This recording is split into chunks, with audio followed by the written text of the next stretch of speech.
Hello everybody, hope you're doing fantastically well. It's Connor here, and yes, we are back with another One Leeds video. We are back with another rumour mill, and we are back with some more content. Before we start the video, make sure you're liking, you're commenting, and of course you are subscribed to the One Leeds Fan Channel. We've got content absolutely bursting out of the seams, everybody. We've got Generation Leeds, which is up on the Patreon. There'll be another episode this week. We have the debrief, which is coming back in full force, and the rumour mill is picking up, of course it is. So, yeah, your match reviews, your match previews. If you are new to the One Leeds Fan Channel, hello, welcome. You are here for the ride. I really appreciate everybody's support. So, getting into it straight away, off the back of a little bit of a two-day break from myself, I was looking at the Matheus Cunha news and thinking to myself, is this going to develop? Are we going to be able to see anything new? Is there going to be any developments in terms of his mentality and where he wants to go?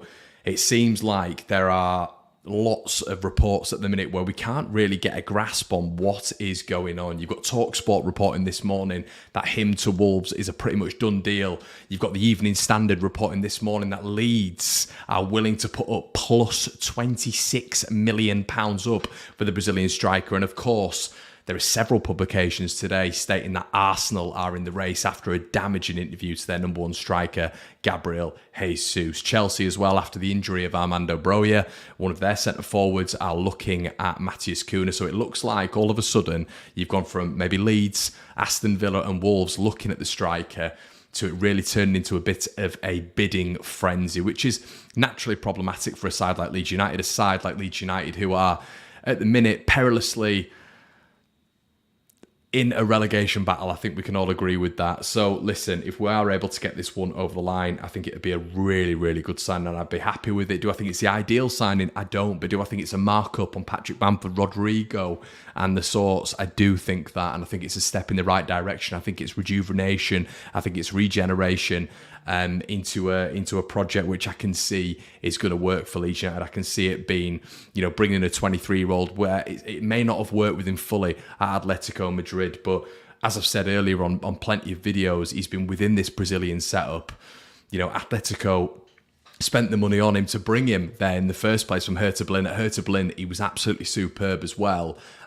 So I do believe that there is a player there, as I say, only 23 years of age. What people are just giving up on him now. And you look at the teams that are in for him as well, when you look at Chelsea and Arsenal, even rivals to us at the minute, Wolverhampton Wanderers, Everton and Aston Villa looking at him. There must be a reason that there is a bidding frenzy for this guy.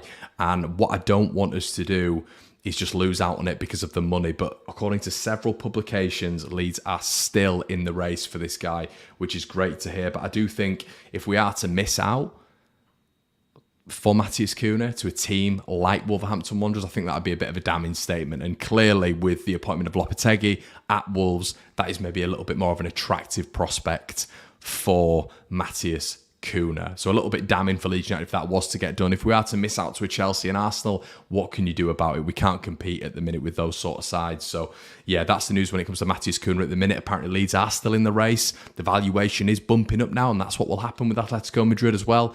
That value is going to rise and rise and rise if multiple clubs are in there. It's going to turn into, as I've said multiple times, a frenzy, which ain't good for Leeds United. You almost want to keep this under wraps, I should say, because, as I say, more money, more pressure, and a real narrow gap to get this one done in. So whoever gets Matheus Cunha, I think is going to get a good player. I think a lot of longevity to go as well in his career, a lot of time to develop. And if we're ruling players out at 23 years of age who have been at that stage, then flipping heck, we're a critical bunch, 100%. Next on the rumour mill, Mateusz Klich. Apparently he's unsure about leaving Leeds United to go to DC United. Mateusz Klich may be further away from Leeds United exit door than first thought, as he is still unsure about leaving the club, according to several reports. Now, Tom Bogut on the 9th of December, who's very, very good with MLS news, very, very good with news out there, stated that Mateusz Klich and Wayne Rooney are apparently close to an agreement, obviously with DC United at the forefront.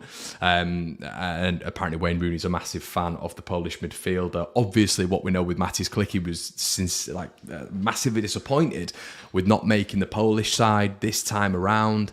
And I think he's been thinking to himself, look, I need to get some first team football. Obviously, he played in the friendly the other day when Tyler Adams, wasn't available. Played in the midfield pivot with Adam Forshaw. Is that going to be long term? I don't think so. Scored a fantastic goal against Elche, was picking the trophy up, and you almost look around and you think, that's it. You think this is going to be it for Matthias Klich. But it doesn't seem that he's sold 100% on leaving Leeds. Now, where are we? What are we looking at here? Because realistically,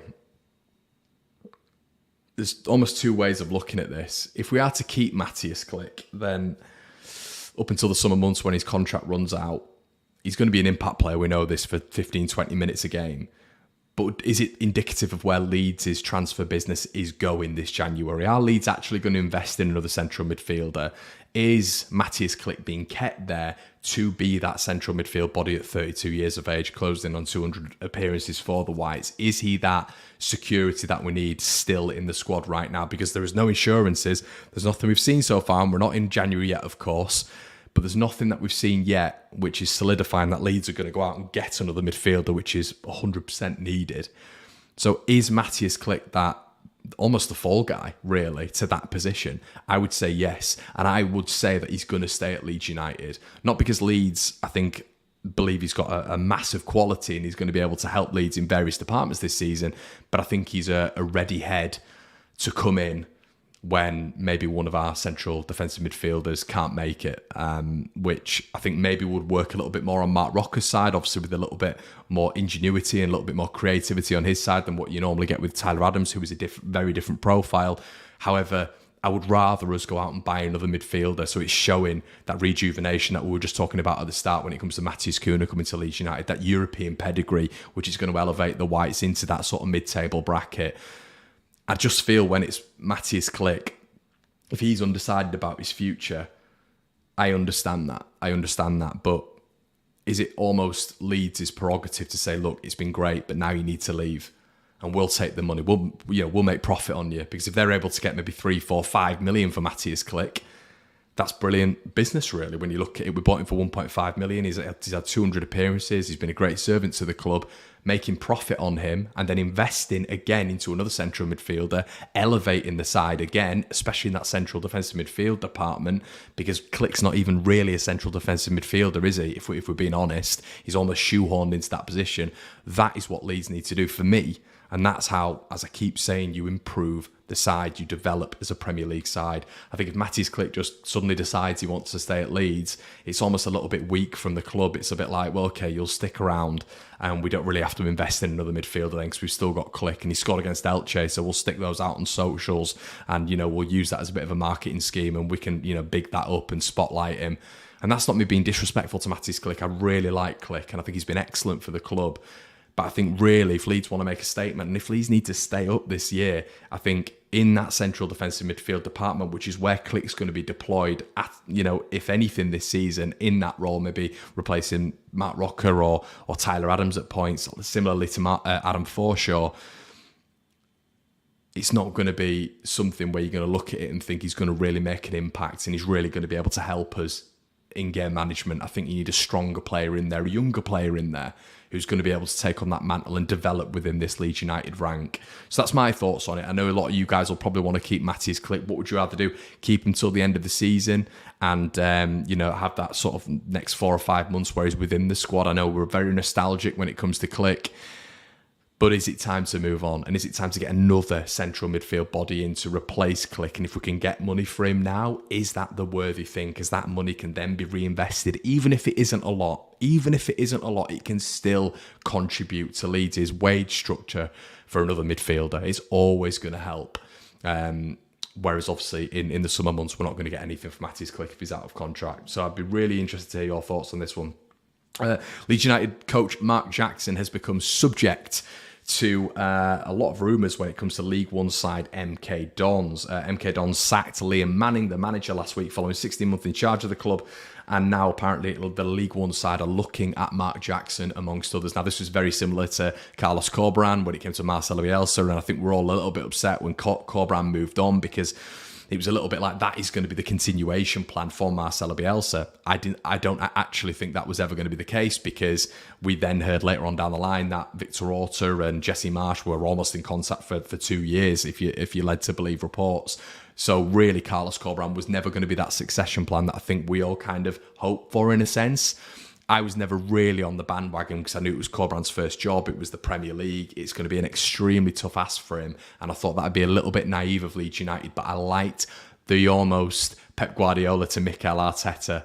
It's almost that's how it felt really when it came to Marcelo Bielsa and Carlos Corberán handing over the reins. Someone who plays a similar style of football, clearly a very a similar ethos as well when it comes to how he goes about things. I think he struggled with his first season at Huddersfield, but anyway, by the by, Mark Jackson I think is a really promising coach at Leeds United, and maybe he's thinking to himself in the future, I want to go into first team management, but maybe there is a position there at Leeds United at some point, if let's say Jesse Marsch was to move on and we need an interim manager for a little bit, and then that interim manager proved his worth, is that where Mark Jackson's going to only be able to shoehorn again himself into the conversation, the Leeds United manager conversation? Probably, because when you're at this level and you're looking to progress and you're looking to develop and you've got the San Francisco 49ers coming in, I can't imagine Mark Jackson, if he is to think about first team management, is ever really going to get a chance, I should say, at first team management at Leeds United. And that's when you've got to look at,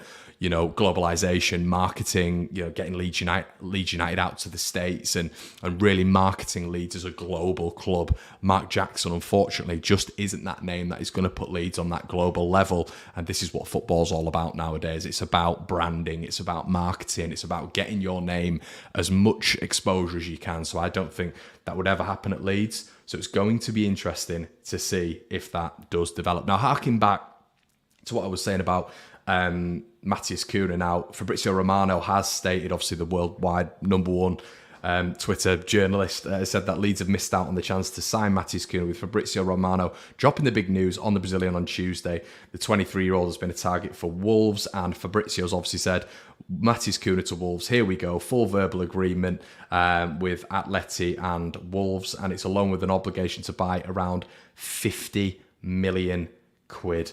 Now, the reason that is such a statement of intent, and probably why this should have been said at the beginning of the video as well, is because, as I said, that can still be interrupted, that agreement, by numerous clubs coming in and getting an agreement. An agreement is one thing, personal terms is another thing, and actually getting the player over to Wolverhampton Wanderers, etc., is a third thing.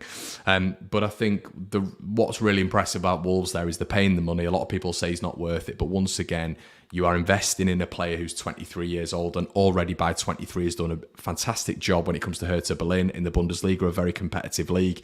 The Brazilian national side do recognise Matthias Cunha. As I say, I watched him in a friendly against Argentina not long ago where he was their number 9, played very well in that game as well. And there's several other factors as to why that is going to be potentially a good deal for Wolverhampton Wanderers. The money does seem a lot, but you're investing in a future. You're investing in a player who has got so many years left, and I think that's exactly what Wolves have done. Nicholas Raskin prefers. Now, Nicholas Raskin is someone we've spoken about on here numerous times. Leeds United targeting standard Liège midfielder Nicholas Raskin reportedly wants a move to the Premier League and apparently wants to leave in January, with a fallout happening with his parent club Standard Liège. Now, that could be a Matthias Klich replacement. Obviously, he's a fair bit younger. That would be something, when you look at someone like Nicholas Raskin, he's got a lot of pedigree behind him. Villa were in for him, apparently got very close to signing him. That didn't happen, that fell through. Would that be a succession plan to Matthias Klich? Definitely something to keep an eye on. Definitely something to keep an ear on as well. Guys, thank you so much for joining. This episode of the Rumour Mill has been brought to you by myself. Really appreciate a lot of your support. Make sure you head on over to the Patreon account if you want some bonus One Leeds content. We will be getting the debrief back next week. I need to get on the blower to Brownie. I need to get on the blower to someone else as well, who I think is going to be featuring on it very, very regularly. Guys, thank you so much for your support. Make sure you like, comment, and subscribe, and I'll see you in a bit. Cheers.